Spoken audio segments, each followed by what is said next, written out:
नमस्कार दोस्तों, मैं प्रदीप वैश्य एक नई कविता के साथ आप लोगों के सामने हाजिर हूँ। कविता का संदर्भ बता दूँ कि कभी-कभी हमारे ज़हन में, हमारे दिमाग में कुछ ऐसे सवाल होते हैं जिनका जवाब हम दूसरों से पाना एक्सपेक्ट नहीं करते, लेकिन हम उन सवालों का जवाब ढूँढने वहाँ जाना चाहते हैं जहाँ वो सवाल हमें मिला हो या जहाँ से वो सवाल पैदा हुआ हो कि अब कहाँ इस सवाल का जवाब ढूँढा जाए?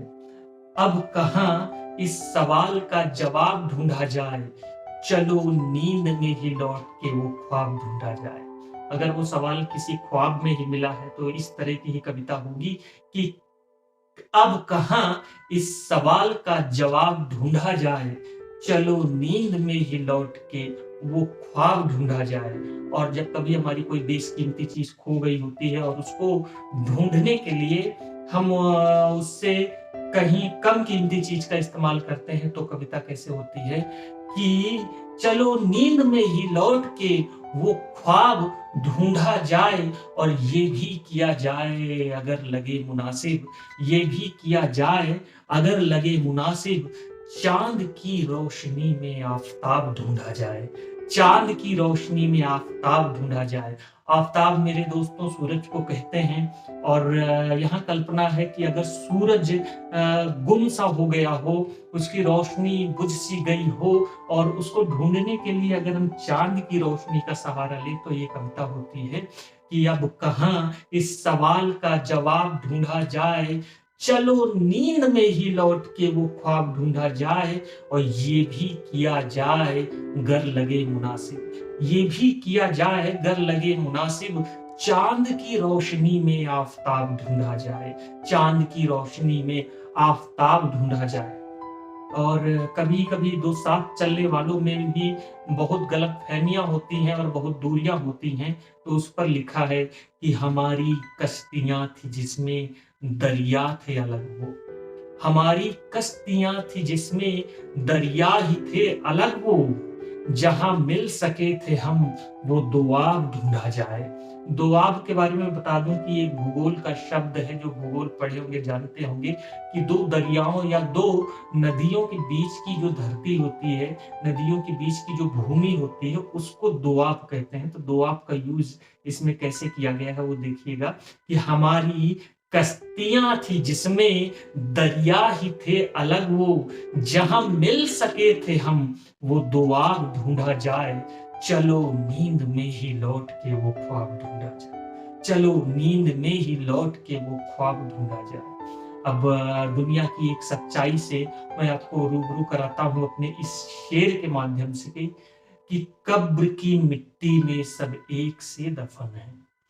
कब्र की मिट्टी में यहाँ कोई भेदभाव नहीं है कि कब्र की मिट्टी में सब एक से दफन हैं। अब क्या फ़कीर इनमें क्या नवाब ढूँढा जाए? अब क्या फ़कीर इनमें क्या नवाब ढूँढा जाए? चलो नींद में ही लौट के वो ख्वाब ढूँढा जाए। चलो नींद में ही लौट के वो ख्वाब ढूँढा जाए। अब वो मेरे कुछ ऐसे भी प्यारे दोस्त हैं जिनको शाम में थोड़ा-सा लेना पड़ता है, तो उनके लिए मेरा नटखट शेर ऐसा है कि आदतन हो तुम, पर ये शौक नया है मेरा। आदतन हो तुम, पर ये नया शौक है मेरा। क्वार्टर मेरे लिए बस हाफ़ ढूँढा जाए। क्वार्टर मेरे लिए बस हाफ़ ढूँढा जाए। चलो नींद में ही लौट के वो ख्वाब ढूँढा जाए। नींद में ही लौट के वो ख्वाब ढूँढा जाए। और प्यार ऐसी चीज़ है दोस्तों की जहाँ केवल खुशियाँ नहीं मिलती, खुशियों के साथ-साथ हमेशा एक विरह भी मिलती है, वेदना भी मिलती है। तो उस पर लिखा गया है कि प्यार में खुशी ही बस जिसको हुई मयस्सर, प्यार में खुशी ही, प्यार में केवल खुशी मिली हो, मयस्सर मतलब उपलब्ध होना होता है कि प्यार में खुशी ही जिसको हुई मयस्सर, कोई एक ऐसा आशिक कामयाब ढूँढा जाए, कोई एक ऐसा आशिक कामयाब ढूँढा जाए। ऐसा मिलता नहीं है जनरली कि केवल प्यार में खुशी मयस्सर हो, तो उस पर है कि प्यार में खुशी ही बस जिसको हुई मयस्सर, आशिक कोई ऐसा कामयाब ढूंढा जाए, चलो नींद में ही लौट के वो ख्वाब ढूंढा जाए, चलो नींद में ही लौट के वो ख्वाब ढूंढा जाए। और इसका कवि इस नज्म में मैं आखिरी शेर पढ़ता हूँ कि पा चुका हूँ प्यार में सारे मुकाम मैं। अब कई लोगों की ऐसी अवस्था होती है कि प्यार में वो सारे उतार चढ़ाव देख चुके होते हैं, शायद प्यार में अब उनको देखने के लिए कुछ नहीं बचा होता, उनके पास अनुभव का खजाना होता है। तो उसके लिए लिखा है कि पा चुका हूँ प्यार में सारे मुकाम मैं, शायर कोई मुझ में अब नायाब ढूंढा जाए, शायर कोई मुझ में अब नायाब ढूंढा जाए, चलो नींद में ही लौट के वो ख्वाब ढूंढा जाए, चलो नींद में ही लौट के वो ख्वाब ढूंढा जाए। पा चुका हूँ प्यार में सारे मुकाम मैं, और शायर कोई अब मुझ में नायाब ढूंढा जाए।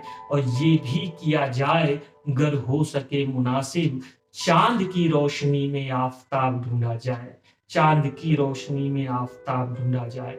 दोस्तों, मेरी ये कविता आपको कैसे लगी आप जरूर बताइए। अगर अच्छी लगी हो तो लाइक करें, कमेंट करें, और चैनल को जरूर सब्सक्राइब करें और अपने दोस्तों के बीच शेयर करें। मिलता हूं अगले हफ्ते। नमस्कार।